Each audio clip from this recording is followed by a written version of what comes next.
పశ్చిమ గోదావరి జిల్లా ఆచంట నియోజకవర్గంలో టీడీపీ నేతలు ఇసుక మట్టి బకాసురులుగా మారిపోయారు. నిబంధనలకు తూట్లు పొడుస్తూ ఇష్టానుసారంగా నదీ గర్భాన్ని తొలిచేస్తున్నారు. ఎన్జీటీ మైనింగ్, రెవెన్యూ శాఖల అనుమతులు లేకున్నా తవ్వకాలు జరుపుతూ కోట్లు కొల్లగొట్టేస్తున్నారు. జిల్లా అధికార యంత్రాంగం మొద్దు నిద్రపోతున్న వేళ విలువైన ఇసుక మట్టిని టీడీపీ నేతలు తరలించుకుపోతున్నారు. ఆచంట నియోజకవర్గంలో పచ్చ నేతలు సాగిస్తున్న ఇసుక మట్టి అక్రమ తవ్వకాల బాగోతంపై సాక్షి టీవీ గ్రౌండ్ రిపోర్ట్.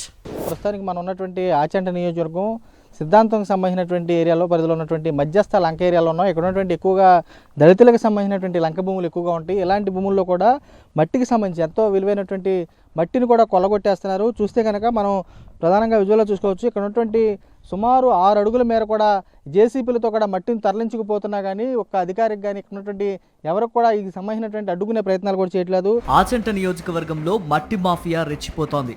సిద్ధాంతం గ్రామం మధ్యలంకలో గోదావరి గర్భంలో ఇష్టారాజ్యంగా మట్టి తవ్వకాలు సాగిస్తున్నారు. సిద్ధాంతం ఊరిలో గోదావరి మధ్యలో సుమారు 300 ఎకరాల లంక భూములున్నాయి. వీటిని సిద్ధాంతం, నక్కవారిపాలెం, బూరుగులంక ప్రాంతాలకు చెందిన రైతులకు పట్టా భూములుగా దశాబ్దాల క్రిందటే కేటాయించారు. అయితే ఏటా గోదావరి వరద వచ్చినప్పుడు శివారు ప్రాంతాల్లో మేటలు వేస్తూ ఉండడంతో లంక భూములు పెరుగుతూ వస్తున్నాయి. ఇవే అక్రమార్కులకు ధనార్జనగా మారాయి. గతంలో వీటిని చూపి మట్టిని తరలించడానికి అనుమతులు తీసుకునేవారు. అదనపు మేటను తొలగించే నెపంతో అనుమతులు ఒక చోట తీసుకొని దళితులు, ఇతర వర్గాలకు కేటాయించిన భూముల్లోనూ తవ్వకాలు జరుపుతున్నారు. సిద్ధాంతం బ్రిడ్జ్ దిగువ భాగం సిఆర్జెడ్ పరిధిలోకి రావడంతో ఇసుక తవ్వకాలకు, మట్టి తవ్వకాలకు 2 ఏళ్లుగా అనుమతులు నిలిపివేశారు. అయితే గత ఏడాది నుంచి అనుమతులు లేకపోయినా ఇసుక, మట్టి తవ్వకాలు మాత్రం సాగుతున్నాయి. సంవత్సరంలో 3 పంటలు పండే ప్రాంతం ఇది. బోరు ఉంటే బోర్ల ద్వారా పండించేది ఇది. దాదాపుగా 3 రోజుల నుంచి ఇంచుమించుకు ఒక 300 ట్రిప్పుల వరకు వేసుకెళ్ళిపోయినట్టుగా మరి ఇక్కడ కనపడుతుంది. టీడీపీ నాయకుల అండతోనే మట్టి మాఫియా చెలరేగిపోతోందని స్థానికులు ఆరోపిస్తున్నారు. సమాచారం ఇచ్చినా అధికారులు ఎవరూ పట్టించుకోవటం లేదని విమర్శించారు. ఇప్పటికైనా మట్టి తవ్వకాలు నిలిపివేయాలని, అధికారులు తగు చర్యలు తీసుకోవాలని, లేదంటే నిరసన చేపడతామని హెచ్చరిస్తున్నారు.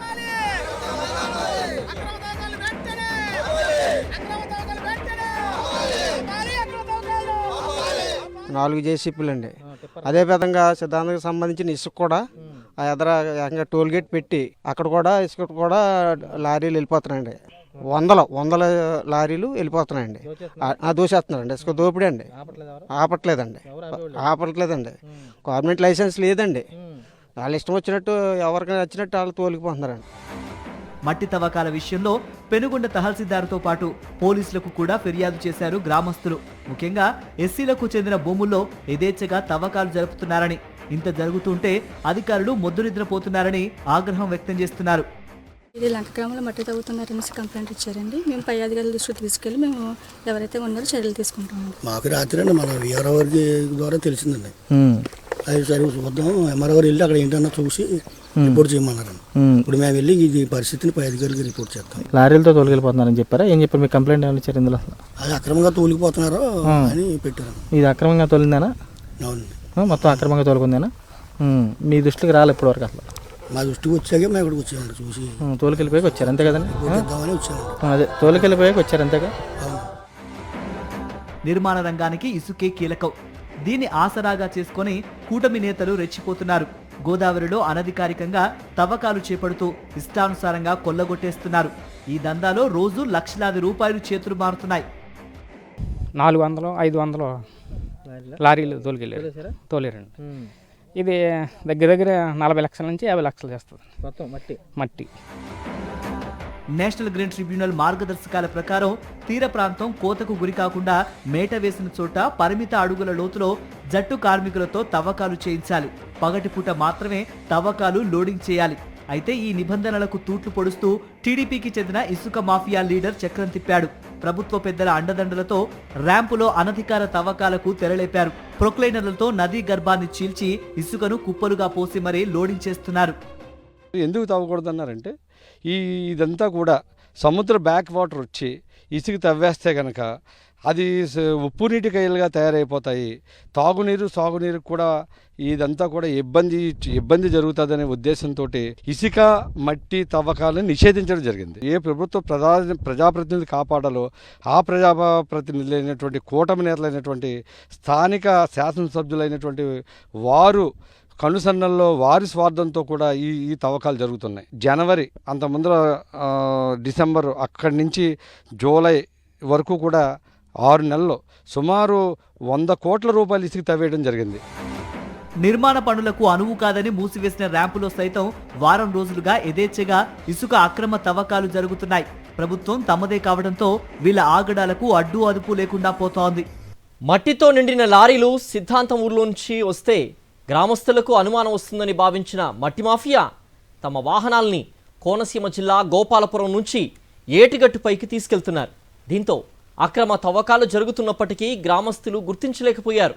3 ట్రాక్టర్లు 6 లారీల్లా సాగిపోతున్న ఈ మట్టి దందా ఎట్టకేలకు బయటపడింది. అక్రమంగా మట్టిని తరలిస్తున్న ప్రాంతం నుంచి మా ప్రతినిధి రాజు మరింత సమాచారం అందిస్తారు. మనం వశిష్ఠ గోదావరి నదీ తీర ప్రాంతం ఉన్నాం. ఇక్కడ చూస్తే కనుక ఆచంట నియోజకవర్గానికి సంబంధించి మట్టి మాఫియా ఏ విధంగా రెచ్చిపోతుంది, మట్టిని ఏ విధంగా కొల్లగొట్టుంది అనేది మీకు చూపించే ప్రయత్నం చేస్తాను. ఇక్కడ నుంచి చూస్తే కనుక సుమారు సిద్ధాంతం బ్రిడ్జి నుంచి 6 కిలోమీటర్ల లోనకి యథేచ్ఛగా పచ్చ రాబందులు వచ్చేసి ఇక్కడ ఉన్నటువంటి మట్టిని కూడా కొల్లగొట్టేస్తున్నారు. చూస్తే కనుక ఇక్కడ ఉన్నటువంటి మట్టి చూస్తే కనుక ఎంతో సారవంతమైనటువంటి నేల. ఈ నేలకు సంబంధించినటువంటి మట్టి అవుతుందో ఈ మట్టి కూడా ఇటుక బట్టీలకు సంబంధించి కూడా ఎక్కువగా వినియోగిస్తుంటారు. అలాంటి మట్టిని కూడా యథేచ్ఛగా కొల్లగొట్టేస్తున్నా కానీ అధికారుల నుంచి కానీ ఎటువంటి స్పందన లేదు. ఇక్కడ ఉన్నటువంటి ఎవరైతే సిద్ధాంతం సంబంధించినటువంటి గ్రామస్తులు ఉన్నారో పూర్తి స్థాయిలో కూడా ఇక్కడ జరుగుతున్నటువంటి మట్టి మాఫియాని కూడా అడ్డుకట్టవేయాలని చెప్పి వారు కూడా నిన్న ప్రాంతంలో చూసి నిన్న కూడా జేసీబీలు కానీ వీటిని కూడా అడ్డుకునే ప్రయత్నం చేశారు. మరోవైపు విజువల్లో చూపించే ప్రయత్నం చేస్తాం. చూసే కనుక పచ్చని చూసే సారవంతమైనటువంటి నేలలో కూడా పంటలకు సంబంధించి మొక్కజొన్న కానీ మరోవైపు కూరగాయలకు సంబంధించినటువంటి సాగు కూడా యథేచ్ఛగా ఇక్కడ సాగుతూ ఉంటుంది. సుమారు ఇక్కడ ఉన్నటువంటి లంక గ్రామాలకు సంబంధించినట్టు జరుగుతున్నటువంటి ఈ సాగుల ముసుగులో కూడా అయితే పంటకు సంబంధించినటువంటి పంటలు ఎదురున్నా కానీ లోనకు సంబంధించినటువంటి బాటలు వేసేసి పూర్తిగా అక్రమార్కులు కూడా రెచ్చిపోతున్నటువంటి కూడా కనబడుతుంది. ఇక్కడ ఉన్నటువంటి స్థానికులు కూడా ఉన్నారు. వీరితో మాట్లాడించే ప్రయత్నం చేద్దాం. ఈ నియోజకవర్గంలో ఏ విధంగా జరుగుతుంది మట్టి మాఫియాకి సంబంధించిన దోపిడీ అనేది తెలుసుకునే ప్రయత్నం కూడా చేద్దాం. ఉన్నారు వీరితో మాట్లాడదాం. సార్ చెప్పండి, ఎలా ఉంది ఇక్కడ పరిస్థితి అసలు? మరి ఈరోజు చూసినట్లయితే ఒకరోజు 380 ట్రిప్పులు, నిన్న 120 ట్రిప్పులు, సుమారు 500 పైచిలుకు ఒక్క 2 రోజుల్లోనే 50 లక్షల రూపాయలు ఈ పచ్చముఠ దోసుకుపోరంటే ఒక్కసారి మరి ప్రజలు కానీ ప్రభుత్వాలు అధికారులు ఒకసారి గ్రహించమని చెప్పి కోరుతున్నాం. మరి నదీ పరివాహక ప్రాంతాల్లో ఏ విధంగా తవ్వకాలు చేయకూడదని చెప్పేసి మరి ప్రభుత్వం క్లియర్ కట్గా ఒక జీవో ఇచ్చినా సరే ఆ జీవోని కాదని ఇవాళ ఏదైతే ఆచరణలో దోస్తున్నారో ఆ పచ్చముఖ మరి స్థానిక మరి శాసనసభ్యుల యొక్క అనుసరుడు మరి మీరు చూశారు, సిద్ధాంతం గోపాలపురం రేపు నుంచే 7-8 కిలోమీటర్ల లోనికి రావడం జరిగింది. ఇదేంటే ఇది ఎవరికీ తెలియదు. ఇది కేవలం చీకటి మాటిన సాయంత్రం 4 గంటలు స్టార్ట్ చేసి తెల్లారి 10 గంటల వరకు మరి ప్రభుత్వ పరంగా ఆ ఎస్సీ వారికి రక్షణ కల్పించి వారికి అన్ని విధాలు ఆదుకునేలాగా ప్రభుత్వం చర్య తీసుకోవాలి తప్ప ప్రభుత్వమే దగ్గరుండి ప్రభుత్వ పెద్దల దగ్గరుండి దోహేసుకుంటే చాలా దౌర్భాగ్యమైన పరిస్థితి. సార్ చెప్పండి, ఎలా ఉంది అసలు పరిస్థితి? ఎన్ని రోజులు జరుగుతుంది అదేచ్ఛగా సవకాలు? చూస్తే కనుక దళితులకి రెక్కాడితే కానీ నొక్కాడిన కుటుంబాలకి ఇచ్చినటువంటి భూములు కూడా మింగేస్తున్నారు ఇక్కడ ఉంటున్నారు. ఏ విధంగా చూస్తారు అసలు? ఈ వశిష్ఠ గోదావరి లంక మైపు లంకగా ఉన్న ఈ లంకని దళితులు మరి సుమారు 1000 ఎకరాలు మరి వాళ్ళు పండించుకోవడం జరుగుతుంది. ఈ దళితుల భూమిని కన్నేసి మరి అత్యంత దుర్మార్గంగా మరి రాత్రులు వచ్చి తవ్వుకెళ్ళిపోయి అలా జీవన ఉపాధి మీదే దెబ్బతీసే విధంగా ఈ చర్యలే ఉన్నాయి. మరి శాసనసభ్యుడు పీతన సత్యనారాయణ గారు అండతో చేస్తున్నారు.